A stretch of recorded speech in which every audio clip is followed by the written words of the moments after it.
South फिल्मों के superstar Allu Arjun की मुश्किलें कम होने का नाम नहीं ले रही हैं। फिल्म रिलीज होने के बाद इसमें दिखाए गए कई दृश्यों और शब्दों और किरदारों को लेकर कई आपत्तियां दर्ज हो चुकी हैं। इसी बीच अब छत्तीसगढ़ में भी फिल्म में दिखाए गए एक सीन को लेकर श्री राम सेना के अध्यक्ष महर्षि गौतम ने आपत्ति जताते हुए इसे पुलिस का अपमान बताया है और गृह मंत्री अमित शाह से सेंसर बोर्ड, फिल्म डायरेक्टर और अभिनेता अल्लू अर्जुन के खिलाफ कार्रवाई की मांग करते हुए गौरेला पेंड्रा मरवाही पुलिस अधीक्षक कार्यालय में ज्ञापन पत्र सौंपा है। तो बता दें कि सुपरस्टार अल्लू अर्जुन के खिलाफ छत्तीसगढ़ में भी शिकायत दर्ज कराई गई है।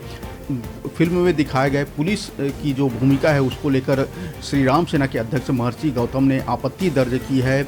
बता दें कि गौरेला पेंड्रा मरवाही जिले के रहने वाले श्री राम सेना के अध्यक्ष महर्षि गौतम ने गृह मंत्री को पत्र लिखकर कहा है कि फिल्म पुष्पा 2 में एक IPS अधिकारी को बहुत ही गलत तरीके से प्रस्तुत किया गया है, जो कि IPS जैसे पद की महिमा और उनकी छवि को धूमिल कर रहा है। यही नहीं, फिल्म में IPS अधिकारी को स्विमिंग पूल में गिराकर उसमें पेशाब करने जैसे दृश्यों का इस्तेमाल किया गया है, जो कि बेहद आपत्तिजनक है। तो अल्लू अर्जुन की मुश्किलें कम होने का नाम नहीं ले रही हैं। इसी बीच छत्तीसगढ़ में भी उनके फिल्म में के किरदारों को लेकर शिकायत दर्ज कराई गई है। मामला गौरेला पेंड्रा मरवाही जिले का है, जहां श्री राम सेना के अध्यक्ष महर्षि गौतम ने SP कार्यालय पहुंचकर ज्ञापन सौंपा है और इस फिल्म के डायरेक्टर और अभिनेता अल्लू अर्जुन पर कार्रवाई की मांग की है।